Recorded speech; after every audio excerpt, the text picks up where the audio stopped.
నమస్కారం news plus టీవీకి స్వాగతం. నేను మీ విజయదాస్. మీడియా మిత్రులకు అందరికీ కూడా నమస్కారాలు. నిన్నటి దినం అచ్చెన్నాయుడు గారు మాట్లాడుతూ మేము ఈ రాష్ట్ర ప్రజలకి ఎన్నికలు ఇచ్చిన హామీలన్నీ కూడా పూర్తి చేశాం. కేవలం ఒక్క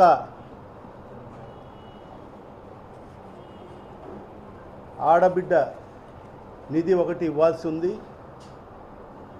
మరి ఆ ఆడబిడ్డ నిధి ఇస్తే ఆంధ్రాన్ని అమ్మేయాలి అని చెప్పి మాట్లాడడం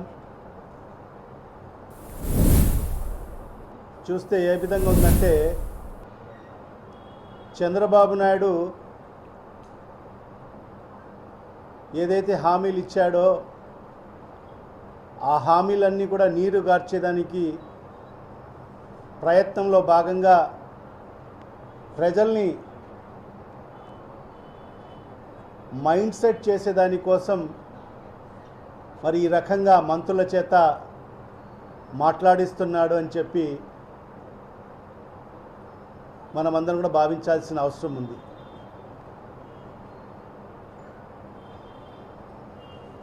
ఎందుకంటే ఎన్నికల ముందు వాడన వీధిన గ్రామాన వెళ్ళి వాళ్ళు ప్రచారం చేసింది ఏంటి? మేము అధికారంలోకి వస్తే సూపర్ 6 అని సూపర్ 7 అని చెప్పి 143 హామీలు ఈ రాష్ట్ర ప్రజలకు అందిస్తామని చెప్పి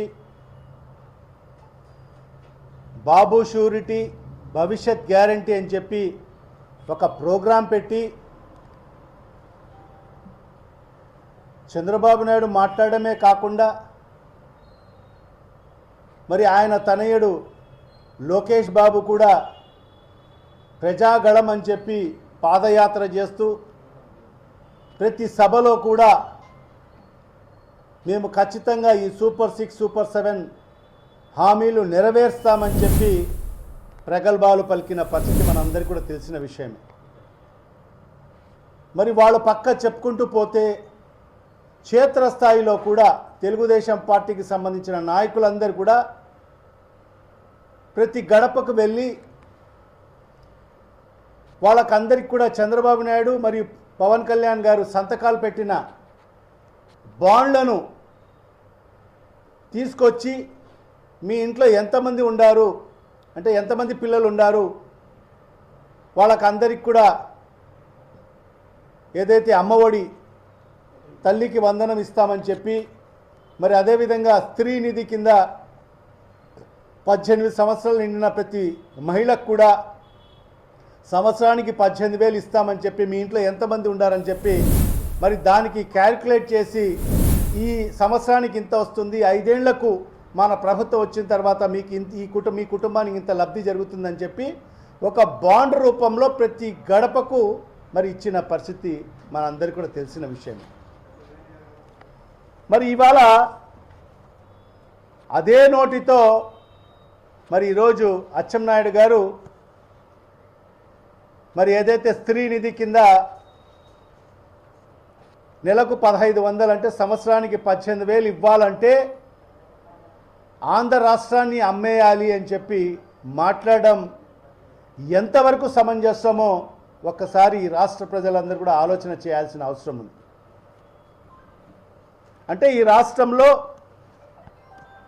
18 సంవత్సరాలు నిండిన మహిళలు సుమారుగా 1,80,00,000 మంది ఉండారు. ఆ 1,80,00,000 మందికి మరి ఈరోజు గత సంవత్సరానికి 18,000 రేపు చెప్పున ఇచ్చింటే 32,500 కోట్ల రూపాయలు ఇవ్వాల్సి వచ్చేది.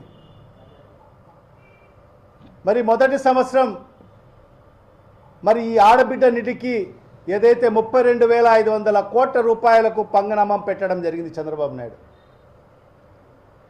మరి ఈనాటికి చూసుకుంటే ఈ 13 నెలల కాలంలో సుమారుగా 35,100 కోట్ల రూపాయలు 35,100 కోట్ల రూపాయలు మరి ఈరోజు ఈ రాష్ట్రంలో ఉండే మహిళలకందరికి కూడా స్త్రీనిధి కింద మరి ఈ కూటమి ప్రభుత్వం చంద్రబాబు నాయుడు గారు మరి బాకీ పడ్డారని చెప్పి కూడా ఈ సందర్భంగా తెలియజేసుకుంటున్నా.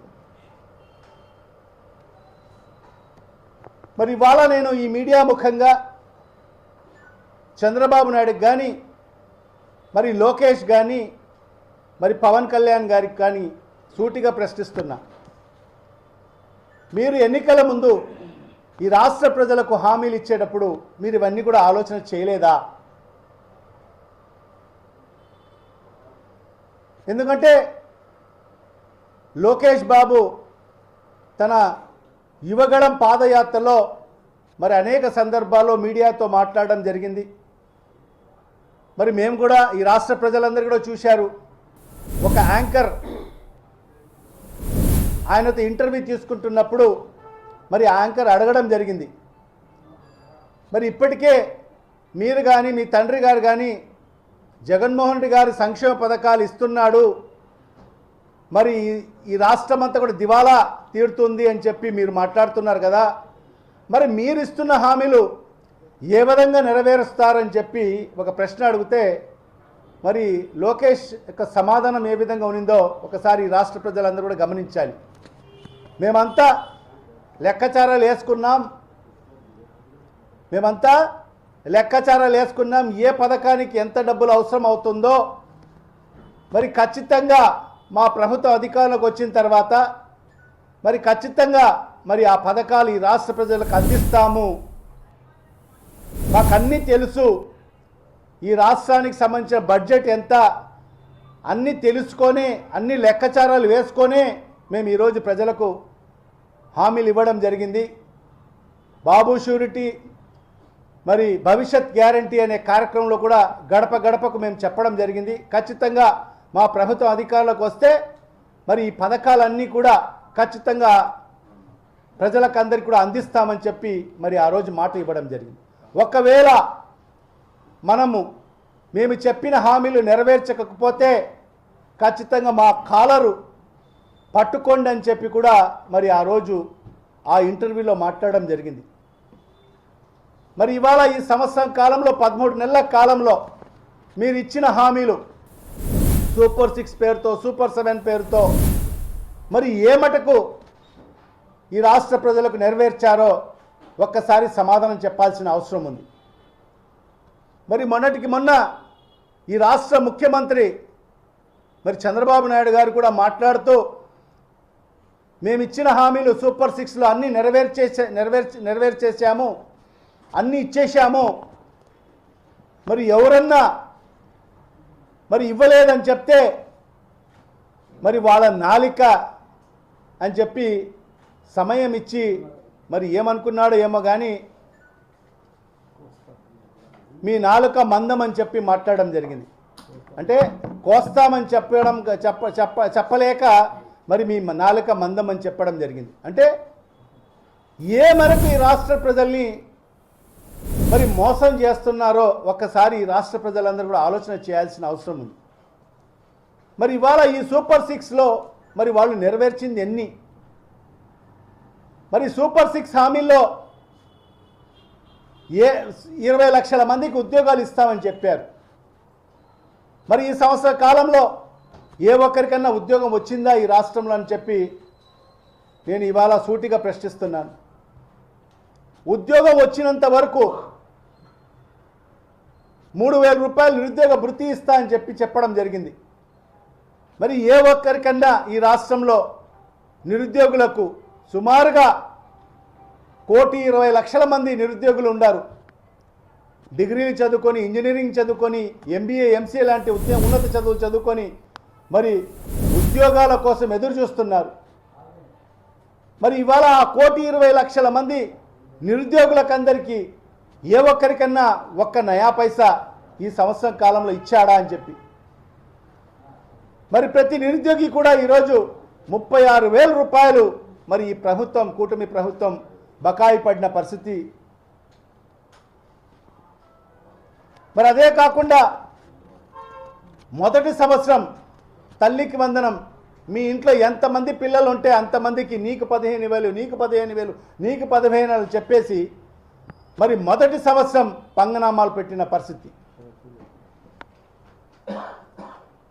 అదే కాకుండా మరి రెండవ సంవత్సరం కూడా ఏదైతే తల్లికి వందనం అని చెప్పి ఈ రాష్ట్రంలో 87 లక్షల మంది విద్యార్థులు ఉంటే మరి దాంట్లో అన్ని ఆంక్షలు పెట్టి కటింగ్లు చేసి మరి ఈరోజు కేవలం 54 లక్షల మందికే, ఆ 54 లక్షలకు కూడా పూర్తి స్థాయిలో ఇప్పటికీ వాళ్ళకు డబ్బులు పడని పరిస్థితి స్పష్టంగా కనిపిస్తుంది.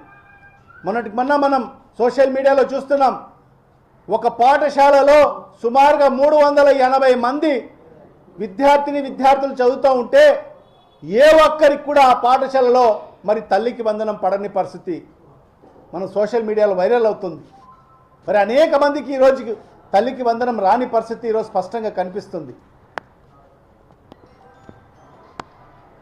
మరి ఈరోజు ఆడబిడ్డ నిధి కింద ఎంతమంది మహిళలు ఉంటే 18 ఏళ్ళు దాటిన వాళ్ళకందరికి కూడా నెలకు 1500 ఇస్తాము, సంవత్సరానికి 18,000 ఇస్తానని చెప్పి మరి ఈరోజు మొదటి సంవత్సరం మరి సుమారుగా 32,500 కోట్ల రూపాయలు పంగనామం పెట్టిన పరిస్థితి, సుమారుగా 1,80,00,000 మంది మహిళలకు.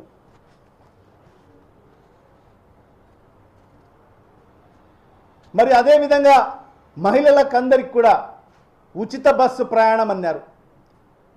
ఆ రోజు ఎన్నికల బహిరంగ సభలో మీరు ఏ బస్సు అయినా ఎక్కండి, మీరు ఎక్కడికి వెళ్ళాలంటే వెళ్ళండి, మీ పుట్టింటికి వెళ్తారో మీ మెట్టింటికి వెళ్తారో ఎక్కడికైనా వెళ్ళండి, నా పేరు చెప్పండి, ఉచితంగా మీరు బస్సు ప్రయాణం చేయండి అని చెప్పి మరి ఆ రోజు చెప్పి మరి మొదటి సంవత్సరం ఎక్కడ ఉచిత బస్సు ప్రయాణమే లేదు.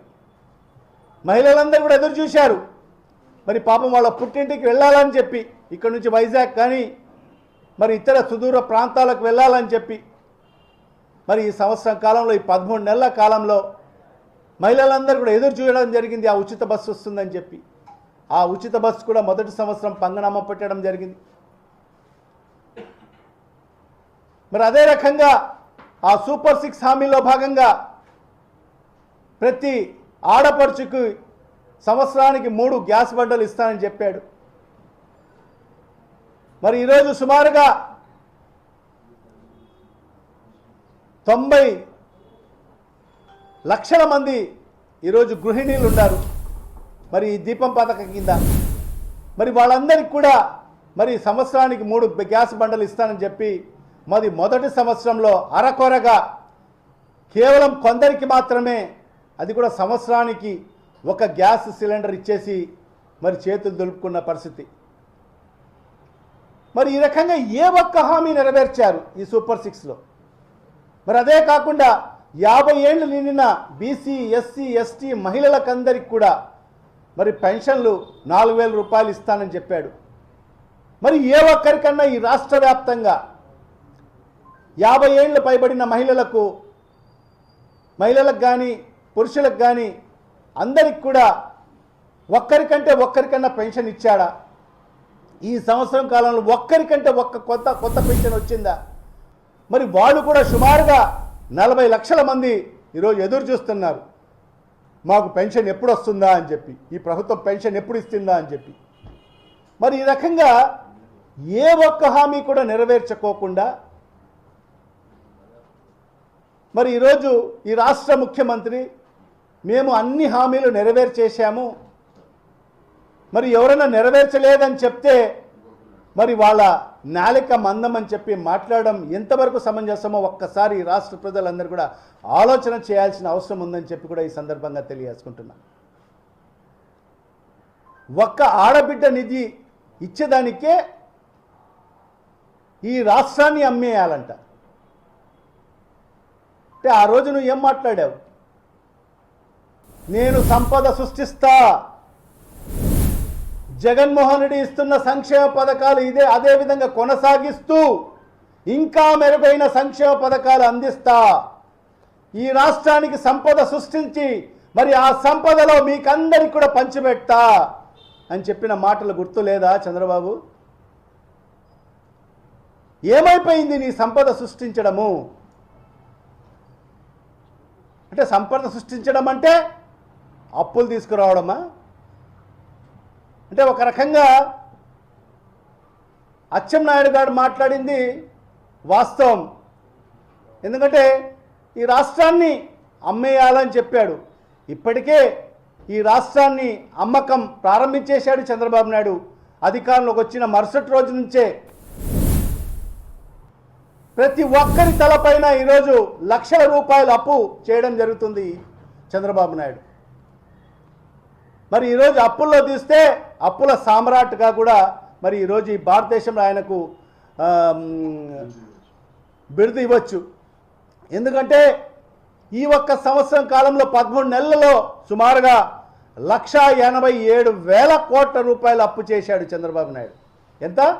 1,80,000 కోట్ల రూపాయలు. సరాసరి చూసుకుంటే రోజుకు 470 కోట్ల రూపాయలు అప్పు చేసుకుంటూ పోతున్నాడు. రోజుకు 470 కోట్ల రూపాయలు అప్పులు కూడా ఏ విధంగా చేస్తున్నాడంటే ప్రతి కార్పొరేషన్ ద్వారా అప్పులు చేస్తున్నాడు. మరి ఆ కార్పొరేషన్లన్నీ కూడా అయిపోయినాయి అని చెప్పి కొత్తగా కార్పొరేషన్ల నిర్మాణం చేస్తున్నాడు. కొత్తగా కార్పొరేషన్లు తీసుకొచ్చి మరి ఆ కార్పొరేషన్ల పేరుతో మరి అప్పులు, ఎందుకంటే అప్పులు కూడా పుట్టేదానికి కష్టంగా ఉంది కాబట్టి కొత్తగా కార్పొరేషన్లు ఏర్పాటు చేసి మరి ఆ కార్పొరేషన్ ద్వారా మరి ఈరోజు అప్పులు తెచ్చే పరిస్థితి ఈరోజు ఈ రాష్ట్ర ప్రభుత్వం యొక్క పరిస్థితి. ప్రతి మంగళవారం అప్పులే. మరి ఇదే చంద్రబాబు నాయుడు, ఇదే పవన్ కళ్యాణ్ గతంలో ఏం మాట్లాడారు? జగన్మోహన్ రెడ్డి అప్పులు చేసేస్తున్నాడు, ఈ రాష్ట్రాన్ని అప్పుల పాలు చేసేస్తున్నాడు, ఈ రాష్ట్రం దివాలా తీస్తుంది, శ్రీలంక తరహాలో తయారవుతుంది అని చెప్పిన నాయకులు మరి తీరా చూస్తే జగన్మోహన్ రెడ్డి గారు చేసిన అప్పు ఎంత? 5 ఏళ్ల కాలంలో జగన్మోహన్ రెడ్డి గారి అధికారంలోకి వచ్చిన తర్వాత 4-5 నెలల్లోనే కరోనా లాంటి మహమ్మారి వచ్చింది. రాష్ట్రమే కాదు, దేశమే కాదు, ప్రపంచమంతా కూడా అతలాకుతలమైంది. ఆర్థిక పరిస్థితి కుదేలైపోయింది. ఒక్క నయా పైసా రాబడి లేదు ఈ రాష్ట్రానికి.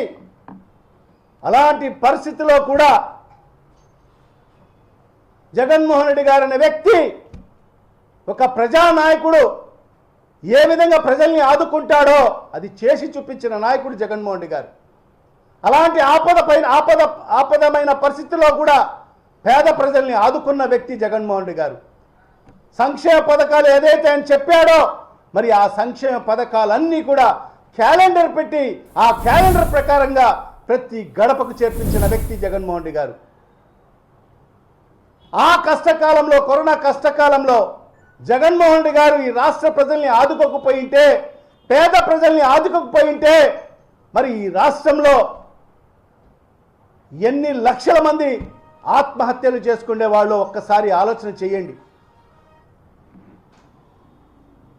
కోవిడ్ కష్టకాలంలో కూడా వాళ్ళకు మెరుగైన వైద్యం అందిస్తూ, వాళ్ళకు పౌష్టికరమైన ఆహారాన్ని అందిస్తూ మరి వాళ్ళకందరికి కూడా అన్ని రకాలుగా ఆదుకున్న వ్యక్తి జగన్మోహన్ రెడ్డి గారు. మరి అన్ని కష్టకాలంలో కూడా సుమారుగా 2 ఏళ్ళు కరోనా కష్టకాలం. మరి ఈ రాష్ట్రాన్ని మళ్ళీ కుదేలు పడడానికి ఇంకొక 6 నెలలు పడింది. సవ్యంగా పరిపాలించింది కేవలం 2 ఏళ్ళు మాత్రమే జగన్మోహన్ రెడ్డి గారు. తర్వాత ఎన్నికల మరి ఆ 2 ఏళ్ల కాలంలోనే మరి ఈ రాష్ట్రాన్ని అభివృద్ధి వైపు కూడా ముందుకు తీసుకెళ్లడం జరిగింది. ఒక పక్క సంక్షేమం, ఒక పక్క అభివృద్ధి, రెండు కూడా సమపాలంగా చూసుకొని మరి పరిపాలన అందించిన వ్యక్తి జగన్మోహన్ రెడ్డి గారు. మరి అలాంటి పరిస్థితుల్లో కూడా ఆయన చేసిన అప్పు ఎంత? 5 ఏళ్ల కాలంలో 3,33,000 కోట్ల రూపాయలు ఆయన చేస్తే 5 ఏళ్ల కాలం కరోనా కష్టకాలాన్ని కలుపుకొని కూడా అన్ని కలుపుకున్నా కూడా 3,33,000 కోట్ల రూపాయలు 5 ఏళ్లకు జగన్మోహన్ రెడ్డి గారు అప్పు చేస్తే మరి ఇవాళ ఇదే చంద్రబాబు నాయుడు ఈ కూటమి ప్రభుత్వం కేవలం 13 నెలల కాలంలో 1,87,000 కోట్ల రూపాయలు అప్పు చేసిన ఘనత. అంటే ఇప్పటికే జగన్మోహన్ రెడ్డి గారు చేసిన అప్పులో సగ భాగం ఇప్పుడే ఒక సంవత్సరం కాలంలోనే మరి చేసిన పరిస్థితి. మరి చేసి ఏమన్నా ఆయన ఇచ్చిన హామీలు నెరవేర్చాడా అంటే అది కూడా లేదు. ఏ ఒక్క సంక్షేమ పథకం ప్రజలకు అందించాడా అంటే అది లేదు, ఒక పెన్షన్లు తప్ప. మరి ఆ పెన్షన్లు కూడా జగన్మోహన్ రెడ్డి గారు దిగే నాటికి 66 లక్షల మంది ఈ రాష్ట్రంలో పెన్షన్లు తీసుకుంటూ ఉంటే మరి ఈరోజు అదే పెన్షన్లు ఏదో నేను గొప్పగా 4,000 చేసేసానని చెప్పి మరి ఆ 66 లక్షల పెన్షన్లను 61 లక్షలకు తగ్గించిన గనుడు ఈరోజు చంద్రబాబు నాయుడు. అంటే 5 లక్షల పెన్షన్లను తగ్గించి వేయడం జరిగింది వివిధ కారణాలతో. సర్వేలు అని చెప్పి, స్క్రూటనీలు అని చెప్పి, ఇంకా భవిష్యత్తులో ఇంకా స్క్రూటనీలు జరుగుతున్నాయి, సర్వేలు జరుగుతున్నాయి. వాళ్ళ టార్గెట్ ఇంకొక 5 లక్షల పెన్షన్లు తగ్గించేయాలి అనే ఆలోచనతో మరి ఈరోజు చంద్రబాబు నాయుడు ఈ కూటమి ప్రభుత్వం ముందుకెళ్తున్న పరిస్థితి మనకు స్పష్టంగా కనిపిస్తుంది.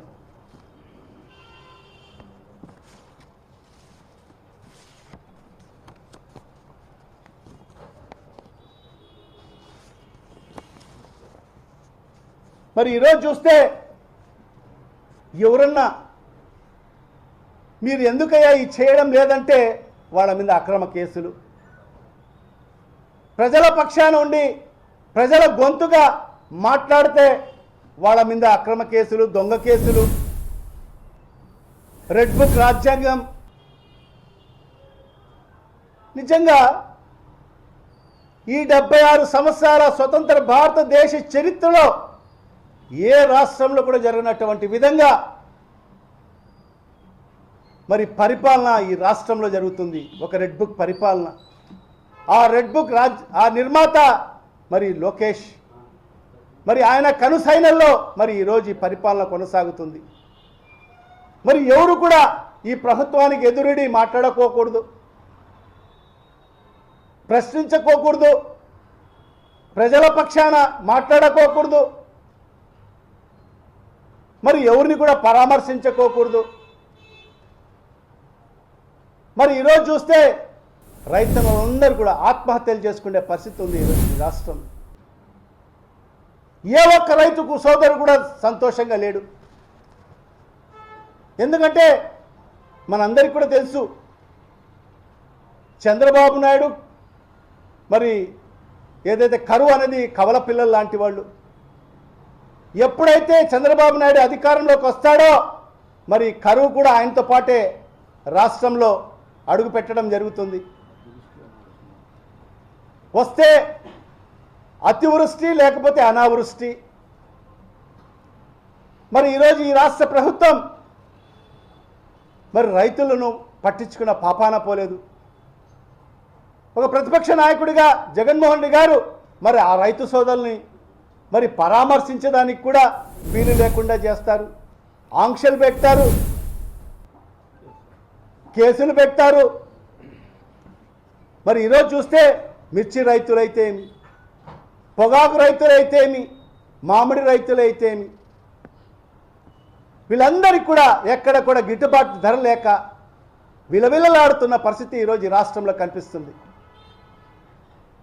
మరి ఈ రాష్ట్ర ప్రభుత్వానికి మరి ఈ రైతు సోదరుల మీద ధ్యాస లేదు, కానీ వాళ్ళకు గిట్టుబాటు ధర కల్పించాలని చెప్పి ఈ రాష్ట్ర ప్రభుత్వానికి కానీ, ముఖ్యమంత్రికి కానీ, ఉప ముఖ్యమంత్రికి కానీ ధ్యాస లేదు. కానీ సినిమా టికెట్లు ధరలు పెంచుకునే దానికి మాత్రం వీళ్ళు ఏ కోశానికి కూడా పోతారు. ఇప్పుడు ఏదో పవన్ కళ్యాణ్ గారి సినిమా కూడా రేపటి రోజు రిలీజ్ ఉంది. ఇప్పటికే 3 పర్యాయాలు వాయిదా వేసుకోవడం జరిగింది. ఈ టికెట్లు పెంపు చేస్తుంటే మరి ఆ ఎగ్జిబిటర్లందరూ కూడా మేము సినిమా హాల్లోనే మూసేస్తామని చెప్పి కూడా చెప్పిన పరిస్థితి కూడా మనం చూసాం. అంటే వీళ్ళు సినిమా టికెట్లు పైన ఉండే ధ్యాస ఈ రాష్ట్రంలో ఉండే రైతు సోదరుల మీద, రైతాంగం మీద ధ్యాస లేదు ఈ ప్రభుత్వానికి. మహిళల మీద ధ్యాస లేదు. ఈ రాష్ట్రంలో చూస్తే రోజుకు 10ల సంఖ్యలో చిన్నారుల మీద అత్యాచారాలు జరుగుతున్నాయి, మానభంగాలు జరుగుతున్నాయి. మహిళలకు రక్షణ లేకుండా పోయింది ఈ రాష్ట్రంలో. స్వయంగా ఈ రాష్ట్ర ముఖ్యమంత్రి చంద్రబాబు నాయుడు గారి నియోజకవర్గంలోనే ఇప్పటికే 2 సంఘటనలు జరిగాయి. కరెంటు పోలుకు వాళ్ళ భర్త ఏదో డబ్బులు బాకీ ఉంటే ఒక మహిళకు కరెంటు పోలుకు కట్టేసి కొట్టిన పరిస్థితి. మరి మొన్న కూడా ఇంకొక మహిళకు కరెంటు పోలుకు కట్టేసి నిన్ను ఎవరు విడిపించుకుంటారో చూద్దామని చెప్పే పరిస్థితికి వచ్చిందంటే ఈ రాష్ట్రంలో శాంతి భద్రతలు ఉన్నాయా అని చెప్పి ఈ సందర్భంగా నేను అడుగుతున్నా. మరి పోలీస్ వ్యవస్థ ఏం చేస్తుంది? పోలీస్ వ్యవస్థ ఏం పని చేస్తుంది ఈ రాష్ట్రంలో అని చెప్పి నేను సూటిగా ప్రశ్నిస్తున్నా. ఒకటైతే చెప్పగలను, పోలీస్ వ్యవస్థ ఈ రాష్ట్రంలో పనిచేస్తుంది దేనికంటే కేవలం ఒక్క వైఎస్ఆర్ కాంగ్రెస్ పార్టీ నాయకుల మీద దొంగ కేసులు పెట్టడానికి, అక్రమ కేసులు పెట్టి వాళ్లకు జైలు పాలు చేయడానికి, వాళ్ళ కుటుంబాన్ని ఇబ్బంది పెట్టడానికి మాత్రం ఈ రాష్ట్రంలో పోలీస్ వ్యవస్థ బాగా పనిచేస్తుందని చెప్పి కూడా ఈ సందర్భంగా తెలియజేసుకుంటున్నా. మరి ఇవాళ ఒకటే అధికారులకు అందరికీ కూడా నేను హెచ్చరిస్తున్నా, ప్రభుత్వాలు శాశ్వతం కాదు, ప్రభుత్వాలు వస్తూ ఉంటాయి పోతూ ఉంటాయి, నాయకులు వస్తుంటారు పోతుంటారు, కానీ అధికారులు మాత్రం మీరే ఉంటారు. ఇది గమనించుకోండి. భవిష్యత్తులో ఖచ్చితంగా మా నాయకుడు చెప్పినట్టుగా ఏ అధికారులు అయితే ఈ ప్రభుత్వానికి ఒత్తాసు పలికి మా నాయకుల్ని, మా కార్యకర్తల్ని, ప్రజల్ని ఇబ్బంది పెట్టారో ఆ అధికారులకు అందరికీ కూడా హెచ్చరిస్తున్నాం. ఖచ్చితంగా మా ప్రభుత్వం వచ్చిన తర్వాత మరి ఖచ్చితంగా చట్టం ముందు మీ అందరికీ కూడా నిలబెడతామని చెప్పి కూడా ఈ సందర్భంగా తెలియజేసుకుంటున్నా.